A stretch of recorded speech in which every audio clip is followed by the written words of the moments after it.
innovative tools and platforms that are currently available in the field of surveying, but could you build off how we started, right? From the 5 to 6 man crew to the total station to the robot in the field, right?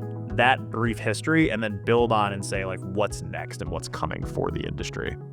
Yeah, exactly. So, you've seen this even since I've been in the industry. And I think when I started McSteen, we had one GPS, and it was extremely expensive, right? I mean, GPS 15 years ago might have been $100,000. And what you've seen is that as other industries have grown, so you've seen, driverless cars, develop this technology, we're sort of like the second or maybe even the third tier effect of that. So as those things are developed, Welcome to this episode of the AEC Engineering and Technology Podcast, a podcast dedicated to helping engineer professionals find technology that fits their needs. Did you know that advancements in surveying technology have made it possible to collect and process data up to 10 times faster than traditional methods? These rapid innovations are not just speeding up workflows, they're redefining the entire land surveying profession. In this episode, I'm thrilled to be joined by Kevin Woeste, Chief Executive Officer at McSteen Land Surveyors and co-founder and CEO of 1MC Solutions, to talk about how technology is revolutionizing land surveying, reshaping industry practices, and opening doors to new opportunities. From enhanced efficiency to precision to innovative business models, we'll uncover the exciting ways this ancient profession is evolving for the future. I'm your host, Nick Heim, and this is the AEC Engineering and Technology Podcast. With that, let's jump into today's episode.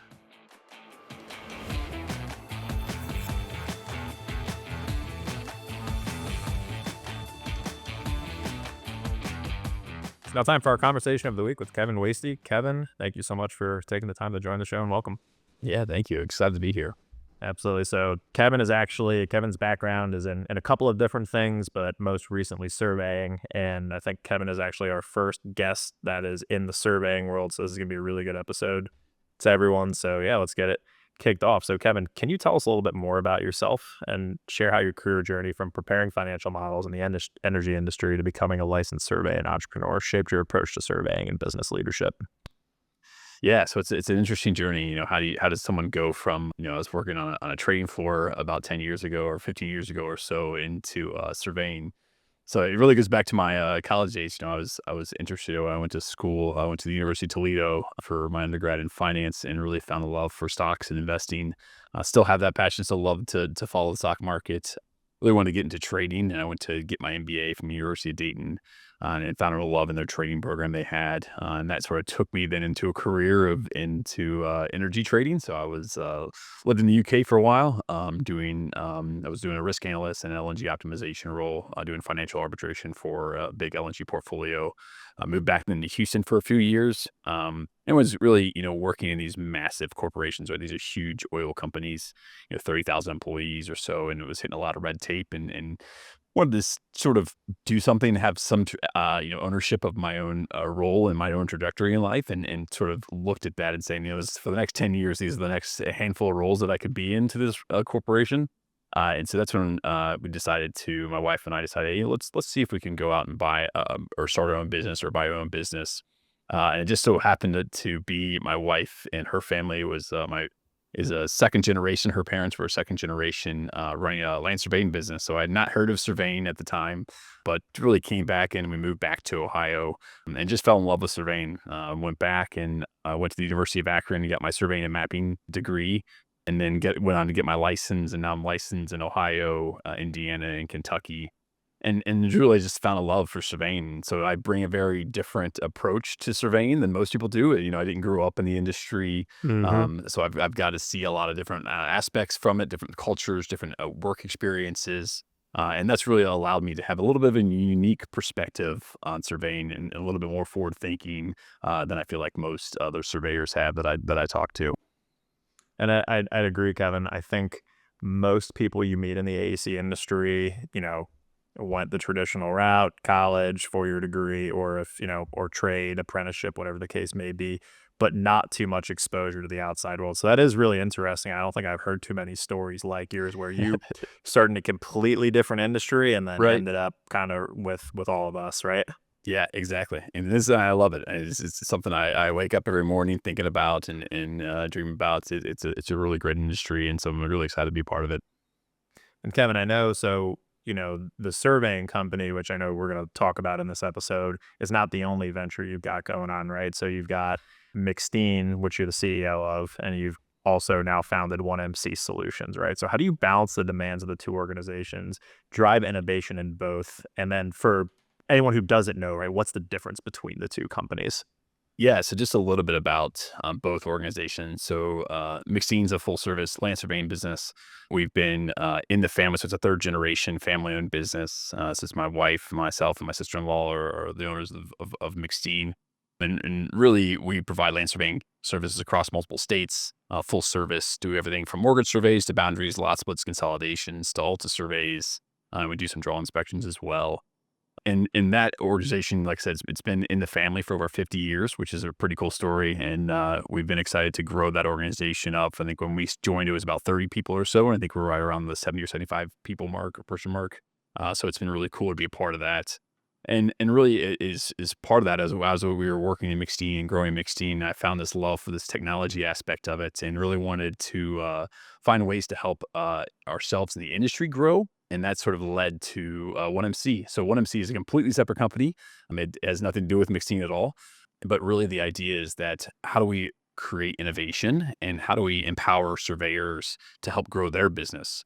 And so that company's focus is on a survey tracking software platform, which is made for surveyors, helping them run their business more efficiently.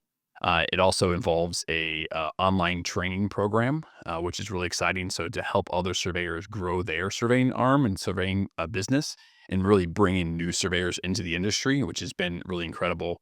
And the last piece is the survey supplies. So it's sometimes hard and in a sort of an older market to find supplies and equipment that we use. And so we've gotten into reach out to manufacturers, established a lot of relationships over the last few years, and of really trying to bring those really high quality products to market at a reasonable price and bring that to be able to distribute that all through the United States. So really excited about what OneC's doing and the future of it. And McSteen's allowed me to sort of learn those lessons and get that experience to have that. So back to the part of how do you balance both organizations? It's been a struggle. I think it's the hardest thing is trying to balance, how do you grow an organization and start a new organization? And what I've really learned over the last, year or two, it really comes down to having a great team. McSteen has an extremely strong leadership team that is really handling the day-to-day operations of the company. I have a really great COO who's in charge of McSteen and is taking the ownership and leading the company. And my wife is oversees all of our business development, our sales team, and marketing team. So they're really the team that's really pushing McSteen forward, and that's just been the only real way that I'm able to handle that. And also, we recently brought on a CEO and founder of the One MC partner. So we've hired a CEO to sort of run the One MC thing. So we'll talk about Matt in a little bit, but it's without those key partners and those key teams. It's really hard not to be able to do both. And I struggled like, how do you do McSteen in this? And it's like, hey, we have to put in the right structure in place to be able to grow both organizations in a way. And when I joined McSteen probably about 10 years ago, so the CEO at the time, which is my mother-in-law, gave me a really good lesson. She said, Kevin, you have to learn how to work on the business and not in the business. And it's a really key point that at the time I was going through school and I was working in the business. I was out in the field and I was doing drafting. I was like, oh my gosh, how are we going to scale this? If I try to do every single role in the company, and what I learned is, Kevin, you can't do that. This is not a way to scale the business. And so really what that's allowed me to do is every day I think about how can I work on McSteen? How can I work on One MC? And that's just allowed to hire really great people to take over both roles that I'm not as good at. Our drafting team can run circles around me. Our field team can run circles around me, which is the key, hire really great people. Um, because ultimately, in a smaller business or a medium-sized business, the founders also get in the way of growth of the bottlenecks, essentially, if I don't do something that it doesn't do like the next step. So it's realizing that we only have so much capacity as an individual, as mental capacity. So putting people in places to be able to take those responsibilities and bring them to the next level and much better than I'm able to do that. So it's, everything from my daily tasks that I would be doing every day a year ago, being able to take that and bring that to somebody else, train them up and have them do those tasks and then watch that part of the company grow. One MC was actually originally developed, in-house sort of poor McSteen. It was sort of like, okay, we need to figure out a way how we can bring these jobs and do them more efficiently, have this on a platform. We want to bring on iPads to the field crew so that we can upload data in real time. And so there's this little side project that had been going on for several times. And that's really when we realized like this, this is a product that every surveying company needs nationwide and international too. And so we found the right partner to launch that with. And so we brought Matt Chimes on, who's our co-founder and who's the CEO of 1MC. And now he's laser focused on just bringing those products to market. So we have a lot of cool things coming out next year as we go to launch and bring this to market. And so the storage supply is live, and some of the training stuff's going on now. But the software piece is really getting ready to launch in the Q1 next year. So really, the 1MC has helped us, bolster and innovate in innovation side of things and then it brings it back to McSteen. So as we grow the 1MC part, it's helping us grow McSteen too. So it's really cool to be able to work on two separate businesses that sort of complement each other. The 1MC side is creating this innovation that then we can use in the McSteen side of the world too. So it's really cool, and it's really empowering to think about every day. I get to wake up and think about how I can help other surveyors grow their business and help them be better surveyors and bring them into the next part of the industry. Yeah, really, really well said, Kevin. And I think innovation and people go hand in hand. And I know we've talked about this a little bit before, but the shortage of any profession in the industry, but we'll stick to surveying because I think that's what you know best, right? So we know there's a shortage, and there's a couple of issues that you and I have talked about. But could you explain to the audience like what the root issues are, and then how 1MC Solutions is addressing it through their initiatives and strategy?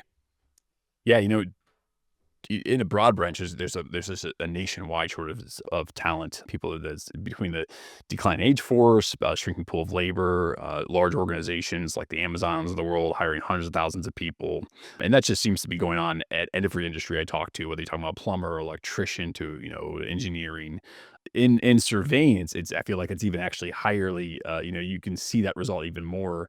In 1993, the state of Ohio changed their requirements to become a licensed surveyor from being able to do the work, and you can be you go and take your test, to being a 4-year ABET accredited degree, and then 4 years of work experience under PS on top of that. So really, for most people, that's like almost a 9-year process to become a licensed surveyor, which was a pretty high bar considering that you were able just to work in it previously and then take the exams. So as you can imagine, with any massive jump in requirements, that led to a significant amount of shortage of surveyors. So the previous generation didn't have to do that. The current generation did have to do that. And then what you saw was that there was, after that 1993, there was a significant decrease in new people becoming PSs.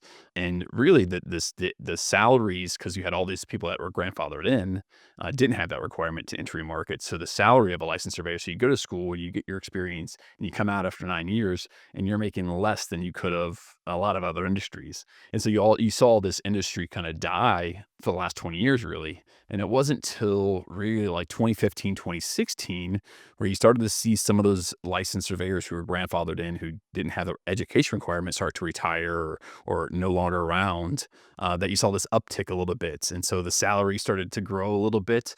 And really, it hasn't been more than the last 4 or 5 years that we've seen the salaries finally jump to a point where it makes sense to go into surveying.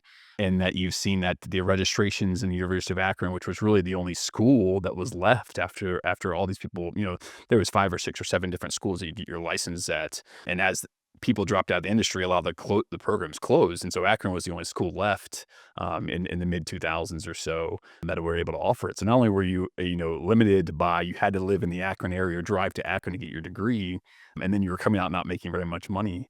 Now, there's just been this increase in attendance of University of Akron surveying program. And also you've seen as other schools have now stepped up. So I think that you can get licensed through Cincinnati. I think Columbus is doing some programs, Cleveland or Columbus State. So there's a lot of new programs that are starting to get back into the industry to be able to offer that education. And you've also seen that the organization has started to make some changes. So recently, about a year or two ago, instead of having a 4-year degree, they allow you to have a 4-year your previous degree and 30 credit hours of surveying. So that brought people that maybe had a communications degree or business degree come into the industry, take 30 credit hours of programs, and then be able to go and take your test to get your PS. And what you also seen on top of that is you see a lot of these programs, the University of Akron, have moved online. So it's unlocked a lot of people who may not live near Akron or live in Ohio, being able to complete those 30 credit hours. And it's brought a lot of people into the industry. And at McSteen, I don't know what it was last year. I think last year we had like half of the students in that 30 credit hour program were McSteen employees. And we had made a big effort to say, hey, if you're interested in surveying, no matter what your background is, we will pay for you to go through University of Akron's program to become licensed, because we're invested in the future of surveying and we need more surveyors, both for McSteen, but for the whole industry. So it's been a big push. And we're fighting against, every couple of months I get phone calls. Hey, so and so passed away. Are you interested in, by the whatever's left of the company? It's like we need more surveyors, and that's really where the 1MC part came in. It's there's a lot of people in the industry that are starting to recognize this shortage and starting to make changes. There's great organizations. Indiana's surveyors are doing a lot too. Ohio's has a whole committee committed to this. So on the organizational level, on the state level, there's a lot going on. But I know some of those challenges, those processes can take years, if not decades, to be in effect. And so we recognize, hey, if we can help current surveyors and surveying companies be more efficient, bring more people into the industry, and really what you saw was, back in the day, with the technology was not there. So you used to have 5-6 man crews out in the field.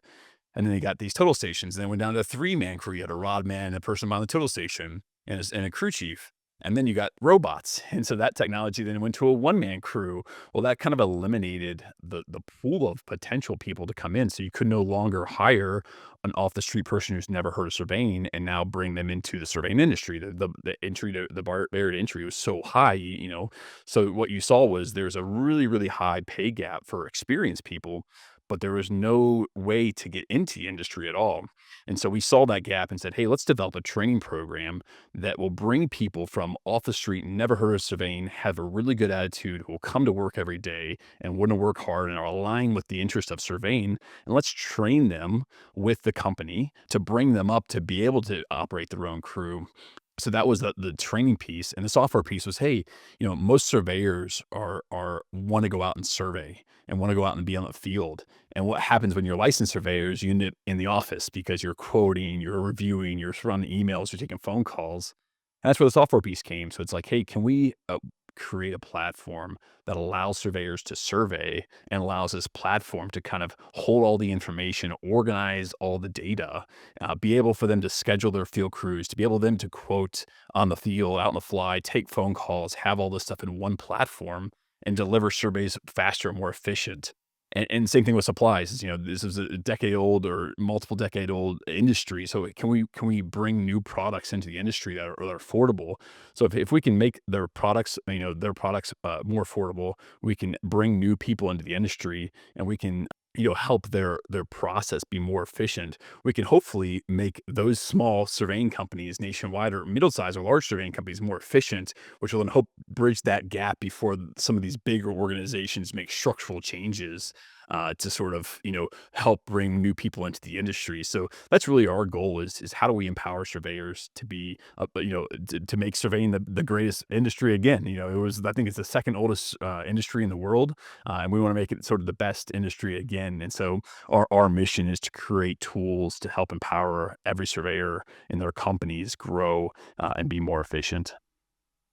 And Kevin, it's a great description to you in part describe like the life cycle of the start of like the death of the profession, Mhm. almost coming full circle to now. It seems like it's really on the rise. And my next question deals with innovative tools and platforms that are currently available in the field of surveying. But could you build off how we started, right, from the 5 to 6 man crew to the total station to the robot in the field, right? That brief history, and then build on and say like what's next and what's coming for the industry. Yeah, exactly. So, you've seen this even since I've been in the industry. I think when I started McSteen, we had one GPS and we had one robot sit in the closet because nobody wanted to use it. It's this new technology that nobody to see. And it was extremely expensive, right? I mean, GPS 15 years ago might have been $100,000, and total stations were maybe very similar. And what you've seen is that as other industries have grown, so you've seen, driverless cars, and you've seen these larger industries, develop this technology, we're sort of like the second or maybe even the third tier effect of that. Mm-hmm. So as those things are developed, they then get vetted and they get, developed, and there's a secondary market of it. It's like, okay, then surveying can take that technology and develop it and use it for itself. We're not very good at developing our own technology just for surveying. So what we do is, we look at what's going on around the whole world and the industries and what tools are being developed and how can we use them for surveying. And so what you've seen is a lot of bigger organizations that have used, say, GPS. So GPS used to be $100,000 equipment. It used to only locate, say 9 satellites.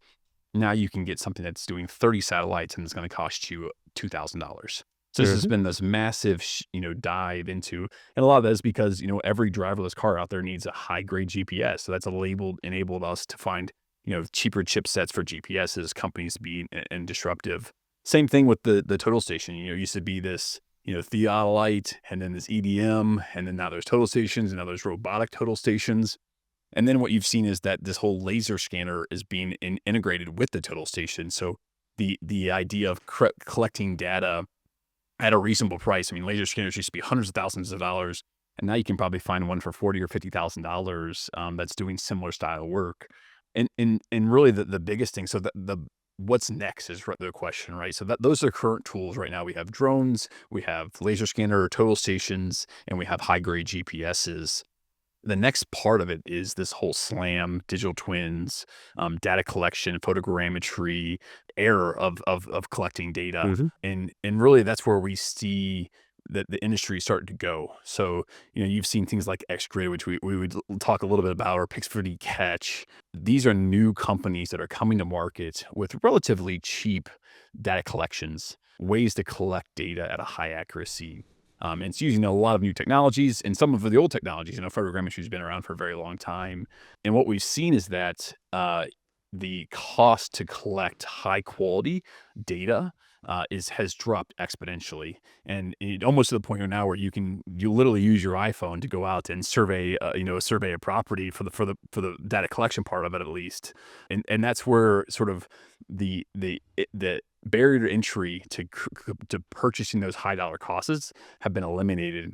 The question is how do you take now, instead of, you used to be able to collect maybe 1,000 points on a site.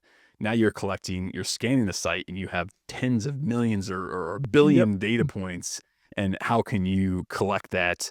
How can you extract the right data from that? How can you eliminate all the things that you don't need to make it a product that's efficient and that clients are going to be interested in? And really, that's where I think the industry is going. So it's a where are we now? We're sort of in that transition period. So total stations, robotic total stations, and high grade GPSs, I'd say, are probably what every surveyor is using on a daily basis. Most surveying companies are generally running one-man crews or robots and GPS.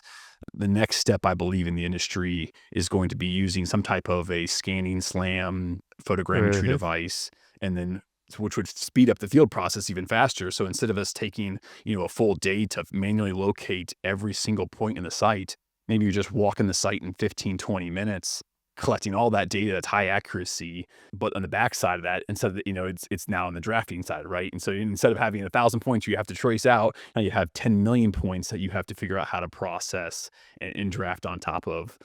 And the question I think will be is how do we extract that and make that whole entire process more efficient for the industry? Mm-hmm. And really that's where we see the industry is going. It's bringing the barrier to entry for capturing data and high quality data is kind of here. It's sort of just coming into the market. The question will be, how do we process that data? How do we scale that data? Is yet to be, I think, answered. And what new technologies have we not developed yet that need to be developed? A part of that too is to bring us to the next things, so that you're able to produce that survey, at a much cheaper cost, at a much faster process time, and with a higher quality of data when you're in it with it. Hey, Kevin, so for a two-part question here, the first being for the parts of the audience who don't know, could you just Mhm. explain the concepts of photogrammetry and SLAM? And then number two, after like that technology becomes more mature, becomes adopted widespread, then Mhm. what's next for the industry? Yeah, those are two good things. So, photogrammetry, I think, dates back, I don't know, back to the 60s or 70s when you had planes flying over and aerial maps, and you said people have to oversee and telescopes to try to map out, photogrammetry. You've seen companies like Pix4D come out and where you're able to take a phone and literally walk a site, and every quarter second or so, it's taking photos and overlapping those photos to each other, and then it's taking that plus with now the lidar, if you use Pix4D catch, and truing up those photos, and they're using some type of ground control points on it as well. But they're able to stitch photos together to create a point cloud. So similar to the models, the Waymo, which is a driverless car that uses LiDAR to drive, and it has to use a pre-mapped route because it needs LiDAR data and it's high grade Mhm. versus the Tesla, right, which is using photogrammetry, it's using cameras and then processing that camera in real time to be able to drive a car. So those are the two examples I always used to use. And which one will win? I don't know. I mean, I think you've seen them both be successful in different aspects. And I think for surveying, we haven't quite figured out who's going to win that battle. Is it going to be LiDAR? Is it going to be, photogrammetry with LiDAR or sonar or radar or something along those lines? I think we're waiting for the industry to decide, and then we'll get the knock-on effect of which way we go. Mhm. So I think that's the bigger things. And with SLAM and LiDAR, essentially you're spitting out tons and tons of light. It's no different than really if you think about a total station. A total Mhm. station, we use, we shoot out a bunch of different frequencies of lights. We hit a prism, it bounces back, and the amount of time that it takes to hit that prism and come back at different frequencies, we measure that time, and that's how we get distances and high accuracy. SLAM is no different in that, and LiDAR is no different in the concept of it, I should say. There's obviously nuanced differences on how it's actually done, but you're spitting out a lot of signals. You're getting a lot of those signals bounce back to you, and then you're capturing that data. So those are the two sort of main thought processes or platforms that are currently being developed. Are Mhm. we going to go photogrammetry, where you're taking a bunch of pictures and then you're determining the point cloud from those pixels, or are we going to take a bunch of light, throw it at different objects, bounce it back, and capture that distance through point clouds on a lidar basis? I think that's still yet to be determined, and it could be a solution where that's both, right? You could have Mhm. photogrammetry with lidar. Maybe it's, one's a true up of the other. You're able to get pictures of both. And I think regardless of what solution you go to with surveying, all that has to be done with some type of accuracy of location. So I think that's where you get involved with like a GPS. So what solution is going to allow you to do photogrammetry with build point clouds? But, in all these different solutions, they have issues. If you take 1,000 photos in a row and there's no way to true it up, by the time you get to the end, you get a little bit of a drift of where the actual location is because it's trying to map boom, boom, boom, boom, boom. That line starts to skew a little bit. So, how do you incorporate it in a way where you're finding ground control points or you're using an RTK or a VRS type of GPS with that device? And I think there's a lot of new companies that are trying to solve that right now between Loop and XGrid and Catch, and a Mhm. lot of these new companies are coming to market with these really cool devices. And it'll be interesting to see over the next, really, I think it's gonna be pretty soon. I think in the next 6 to 12 months, which product is going to kind of win that race. That's a whole, was it the Blu-ray versus the HD TV or HD movies when they used to come out, and who's going to win the race? And you see that Blu-ray won, and now it's irrelevant anyways. Everybody streams anyways. I think it's going to be very similar. It's going to be who's going to win the photogrammetry versus the lidar race, and what the product's going to look like. But it really, what it comes down to is, what's next? What's the industry looking for in the future? And really, in my mind, is, you know with all these new devices versus the traditional surveying equipment, the problem that you end up with is just data. It's too much data, really, for most people. And so Mhm. the in my mind, the next process is, how do we bring that on edge, on device? So let's say you're scanning a house. I don't necessarily need the trees that are 1,000 feet away. I need the footprint of that house. So is there a way, as you're scanning, that maybe it captures all this data, but on edge on your device, it's recognizing, okay, I'm extracting only these polylines of the house, and so my deliverable is a DXF of those polylines. That's a good example of, if you need 3D data, it gives you 3D data, but if you only need 2D data, maybe it only gives you 2D data.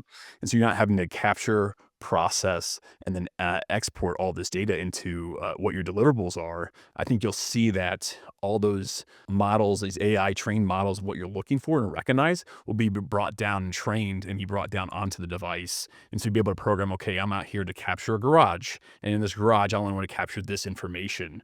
So the barrier to entry will be easier because these devices and technologies have really come down. It will be the software on edge that has yet to be developed, which I can kind of see some of the companies working on a little bit. That once that gets brought onto the device is where I think you'll extract the scalability aspect of it. So if you go out and do 1,000 surveys, scans 1,000 surveys, that's hundreds of gigs of data that you have to process on top of that, which really makes that whole process from start to finish not that much more efficient because yes, it only took you 20 minutes in the field, but you spent 10 hours in processing and drafting versus a day and 8 hours in the field and 2 or 3 hours in drafting. You need to see it happen both in the field and then both post-process drafting and accuracy side of things. So that's where I see the next step is. Along with that, I feel like with those pieces, you'll see the idea of AI or people talk about AI and large language models, and they're great for like the ChatGPTs of the world or how to code. I think what the next step of that aspect is, how do you get small language models, right? How do you get really, really well trained small language models that are really good at identifying a fire hydrant? You can scan a site and say, that's a fire hydrant. I'm 99% confident that's a fire hydrant. And that model can live on my phone, so I don't have to go and post-process this information.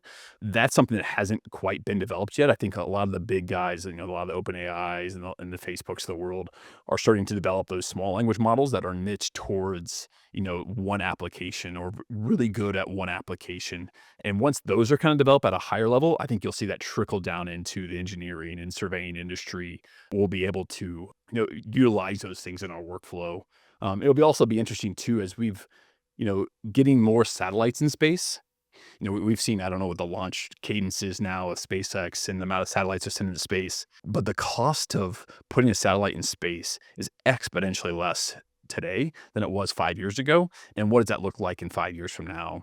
And so if you do have all these satellites, does that mean that you can get real-time LiDAR photogrammetry data? And how will that then change the next phase? So maybe it's on device now when we're walking the site, but maybe in 10 years, we don't even need to do that between the remote drones being able to fly if they actually get that approved, or you can send a drone out and survey a site, and or compile that with real time, LiDAR photogrammetry from satellites, from near-field satellites that are constantly in orbit. That'll be kind of in my mind, that's the second phase of it. Its first phase is getting those devices, processing that data, bringing that to small on-device power. The second phase is what's the next remote piece that hasn't quite launched yet. Those are the two big things that I see coming down the pipelines, keeping that accuracy, but also allowing for more efficiencies across the industry. And then on a workflow perspective, I think it's going to be really interesting, the idea of AI agents. So taking these platforms and allowing them to go and actually click on your computer and do things for you that you normally do every day. ChatGPT is great for, asking a question to be able to answer you a really good answer. But what's not good at yet is, hey, can you go out and do these 27 tasks that need to be done in a row? And I think what you're seeing now is some of the companies are starting to delve into that. And so it's like, hey, great, I need you to do these 9 things, go do them. And either it takes over your computers or happens in the background. I think that's going to change a lot of the workflow of what we're used to clicking on and doing every single day. When those are brought in, you're like, hey, go draft this up. Hey, go do this into this project. It's going up, open up CAD, making all these changes for you, save to a PDF, boom, send, email it all out. And you're not having to do any of that work. And I think that's going to actually happen sooner than most people think. I think those are in development now. I'm guessing that if I was sitting at OpenAI right now, I'm sure that most of those people are using those AI agents. Yeah. We haven't just seen them yet. So, between the AI agents and the processing aspect and bringing those small language models on device, I really see that's what's going to propel the industry forward in the way that we're going to operate in another 5-10 years from now. And it's all fascinating. And I think if you look at, I want to say computer use with Claude, that's like one that's publicly available. That's kind of the start of things. I think the whole idea behind Apple's like local artificial intelligence models are on device for privacy, of course. So you're starting to see tidbits of it. And with the rate at which everything has changed in the past 2 years, the curve, like I don't say it often, but I think exponential growth is appropriate for like this application. Very much so. So it's just gonna be interesting of, like anything is when we look out in other industries and see what they're developing, and then you think about, okay, how can I apply this to the surveying industry? How can I apply this to the engineering industry, the construction industry? I don't know if we quite know what that looks like yet, but I can kind of, hypothesize based on this, what's this gonna look like for us in the future? Do we need, what does it look like? Do we need to be drafting all these jobs? Or can you do an agent that does it for you? And what is gonna be, the human level interaction versus the AI agent doing it for you? I'm hoping at least the sending out final reports, getting accounting type of things, all those bill pays will all be done on an agent, but it's yet to be seen yet of how far off we are. And I think, going back to a point you made earlier, so SLAM, for anyone who doesn't know, simultaneous localization and mapping, and the M piece of that is really intriguing to me because if you use some of these SLAM devices, you're essentially getting like a live feed of what you're mapping real time, that's not the case in every technology that we've discussed. But like as Kevin said, if you have, let's say, a model that's trained on, your past 1,000 residential home surveys, for example, right? It's relatively basic line work compared to like the point cloud you'd actually collect. Well, can it tell, I'm just looking for the boundary of a home and the driveway, curbs, etc., and give me that 2D line drawing real time. So by the time, I hit stop on my equipment, I actually have Right. a fully, I have a PDF that's ready to deliver, right? I mean, we might not think it's possible right now, but Right. I guarantee we're going to be surprised with the capabilities of this technology very soon.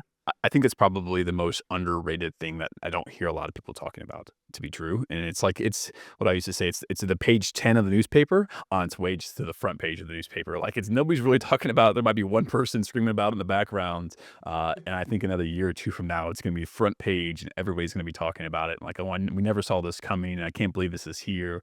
It's like, yeah, there was a lot of signs saying that this is the direction we're going as an industry for sure. And Kevin, so we've talked about a couple of different fields that like all intersect together, right? So Mhm. there's surveying, there's a lot of engineers that listen. So there's the geospatial community, there's reality capture. Could you just explain the differences, and let's just say reality capture, geospatial surveying, and how they all kind of tie together? Yeah, that's a good question too, and I think it even goes back further.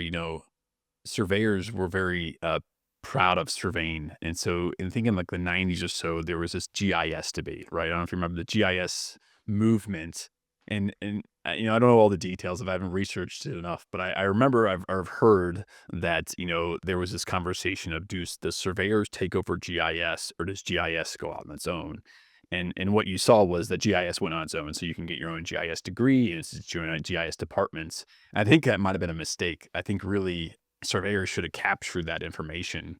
And so now you're seeing that on the next level, right? This is like GIS 2.0, if you want to call that spatial data, right? Spatial data, digital twins. You have this movement of data collection, right? And the question is, who's going to own and manage that data? Who's going to be in charge of setting the standards of that, maintaining the standards of that? As a surveyor, I'm going to say surveyors should. As somebody who's in reality capture, saying no way surveyors should be overseeing the data, and it's an interesting conversation. I have a lot of conversations with people who are in reality capture and spatial data, and was there like I'm scanning the inside of a house, and all my accuracy needs to be a sub meter, and I think that's great. And there's a lot of companies out there that need to be meter, sub meter accuracy, and don't really care about surveying, right? All they want to know is go inside of a house, scan it. And my question is when you have those conversations, is anything that you do that's a local scan. So if I was to scan my office per se, that's great. And I think scan, but in my world, what I see as the future is essentially a full digital twins copy of the world, right?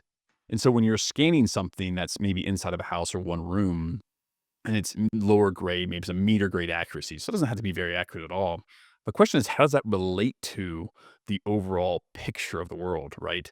And so every parcel or most parcels in the United States have been surveyed. So how do you relate that room to the parcel that it's on, to the house that's on, the property that's on? And so my always comment is you have to almost have a surveying aspect to it, even if you're not involved in surveying, for the reality twin digital city movement to really be complete. You need to have the surveying oversight of the accuracy, the parcel size things. Then you can apply individualized scans to those areas, those point clouds, so they all align. If you don't, what I think is the worry I have, or some of the issues I think that we could deal with, is if you end up having those two things separate, is that you're going to have all this mixed data, right? You're going to have, oh, this is centimeter grade accuracy. It's the representation of this whole city. Great. Well, I have these scans of these individual things. I'm scanning for an HVAC of a commercial unit. Why do I care what survey grade accuracy is? But they're never going to align. And so that's my little bit of a worry, is if the surveying industry doesn't adopt the reality capture, the digital twins, the spatial data movement, I worry that what's the knock-on effect in 10 years from now? Are we're gonna deal with the sort of surveying versus GIS as this little battle back and forth, or do we have some type of, maybe surveying goes into a spatial data, some type of head area where you have surveying for properties and you have reality capture, but there needs to be some type of parent to capture both of those things so that at the end of the day, everything aligns, right? So you can scan a room and it's gonna be part of a room inside this house part of this parcel, part of the city, and everything's gonna be aligned together. If not, I worry that you're gonna have these massive differences and just a bunch of bad data. So I think the question, and it's still yet to be determined, because the surveying industry likes to be looking back almost, and digital twins is looking forward. But the question is, who's going to be the one that manages and owns that data and the accuracy going forward? And I'd love to see surveyors be part of that conversation. But if they don't adapt and look forward, then digital twins will take it and run with it and be its own entity. And even if that's the case, I think that's good too. But then you have to have the conversation in that digital twins or the reality capture of, what is the accuracy of those data pieces and how do you connect them at the end of the day? And in my mind, I see every state having their own GIS, which is essentially a geospatial data set of a whole entire state, every parcel, every house, every street, every utility, everything all in one sort of, you can think of like one massive CAD file. Obviously, it wouldn't work on a CAD, but one basically CAD file of the world, and all those points being linked together, and being accurate. So that's where I see that. That's where I'm hoping the future goes, and I'm hoping that surveyors jump on board with it. But that it's a multi-decade solution. So we'll see what ends up happening, because I really think as we move forward, you look at the things like what Facebook's doing with their new Orin AR glasses, and what Apple has done with the Apple Vision Pro. We're moving into an AR VR headset world where everybody's going to be wearing some type of headset glasses, looking through and seeing some type of AR VR picture in front of them with any type of digital play. That's a perfect conversation for the digital twins movement. The question is, how accurate are those lines going to be when you're looking through those glasses, right? Are you going to be out there trying to see, where a water line is on a street? But if it's not scanned and geolocated correctly, you could be 20 feet, 30 feet off. And so, the question is, how's that all going to be managed, and who's going to own that? And then what new devices? If we will all walk around with AR glasses that have LiDAR and cameras and photogrammetry, and you have all these driverless cars having LiDAR and cameras on them, that idea that you could create a digital twins, world becomes a lot more applicable, How do we capture the device? Do the glasses have some type of small language model on them that's recognizing all these different features, feeding it back and updating this model? So that's a really exciting part about the industry, and where I think it can go in the next 10 to 15 years. The question is, are we setting the groundwork now of how it's going to be set, and who's going to own all that data? And Ken, that's actually great. I think of like the proliferation of smartphones, particularly the iPhone in 2007, and how that made everything from, mapping, onboard GPS, like even just think of the Yelp reviews, right? Anything at any moment where you have a physical device that's affordable, scalable, and popular, and you're essentially putting, that power in everybody's palm. It's like, and we're just thinking of the base use cases, right? Because you always think of more once the technology is finally deployed. Yeah, it's going to be exciting, that's for sure. Yeah, Kevin, this has been awesome. And to the engineers in the audience, I would implore you to just pay attention, because I know many of my colleagues that I talk to, like, their minds are blown by even just like the basics of, let's say, photogrammetry, right? Because it's not something that I think the engineering community gets a ton of exposure to up front, and it's particularly useful for anyone working in, existing assets, restoration, and there are definitely like new design and new construction applications, but that's the value we try to bring. But Kevin, what final piece of advice would you give to engineering and technology professionals that are trying to navigate this increasingly digital world that just seems to be coming at us at like a million miles an hour? Yeah, and I think this is advice just for anybody, especially in the AEC market, the surveying market, and everybody's always, change is always resisted because it's different. And so what I tell every single body person I talk to is try new technologies, go out and learn them. You're not too old, just because you're using, AutoCAD 2005 doesn't mean you can't try the newest thing out there. Try AI, be willing to evolve and have a growth mindset. It's one of the things that I think that we're really proud of is the innovation space. What we're doing at 1MC is so innovative. There's nobody else, looking at that side of the things.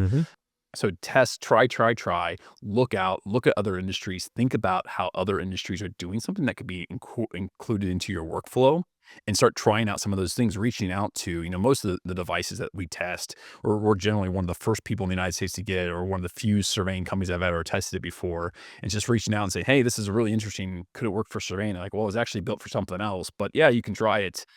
And then test it. Test. We say try, test, and then implement. It's really easy to get distracted by shiny objects. Oh, the new Vision Pro, well, that doesn't really, it's a great device and all these new things, but it's not really applicable to what we're doing every day. So I would go out and try a lot of new things. Don't be afraid of the new technologies. Have a learning growth mindset. And then once you've kind of tried it and tested it extensively, you're confident with it, and then implement it. I feel like that having is a crucial step to most people versus they go out, see something and try to implement it and it fails. And they're like, oh, this new technology thing just doesn't work. And it's like, well, it just needs to be more developed. You're not ready for what your particular use case is. I think the other thing is, people are always going hard on individualized production, the side of things. And I think sometimes it's good to take a step and take a day and take a step out, take a step back, look at what you're doing from a 10,000 foot view, and try to figure out there's ways that you could do something different or being innovated in your space that allow you to find, a better life, a better balance. Time is limited in life. So try to find more times to bring this new AI, this new technology, these new processes into place to find more balanced time with your friends and families and find a better work balance place. I think what you're going to see is there's going to be a lot of new tools that come out with the AI models. A lot of new, these AI agents that we were just talking about. Don't be scared of trying to test those things and allowing them to be in your workflow to making your product, your things more efficient. Do all those things, but don't get too distracted on every new shiny object that hits the market, because every single day there's something new, and you're not going to have time or the capacity to test all those things. So it's good to follow people who are in those spaces, see what they're thinking is the next big thing, and look around the industry and then test it for your individualized workflow, with the idea of making your life a better life, more time for friends and family, and about a better balanced life for sure. That's exactly what we're trying to bring to the people, Kevin, right? So, again, thank you so much for joining us. If the audience does have questions about any of the technology that we talked about, or just wants to, pick your brain on any of these topics, what's the best way for them to reach you? You can reach me in several ways. I'm on LinkedIn, pretty active post there quite a bit. Hopefully you can post the LinkedIn link. You can email me. It's Kevin at one, so ONE1MCSolutions.com, or Kevin W at McSteen.com. Either one works. And yeah, feel free to reach out. I'd love to talk to people, love to hear about challenges people are running into, experiences that we've seen, and some of the stuff that we're working on. I think that as the engineering market is going to be interesting as we evolve of our technology stack, what will be next for our technology stack, because I think it's going to run right into the engineering space. So if there's something of interest that we're working on that you feel like is in the road, please reach out. We'd love to chat. Always looking for networks and building connections. Excellent. And Kevin, thank you again. It's been a pleasure. Thank you, Nick. It's been awesome. Appreciate it. Please remember, you can find the show notes for this episode at aectechpodcast.com. There, you will find a summary of key points discussed in today's episode, as well as links to any of the resources, websites, or books mentioned during this episode. Until next time, I wish you the best in all of your engineering and technology endeavors. Thank you.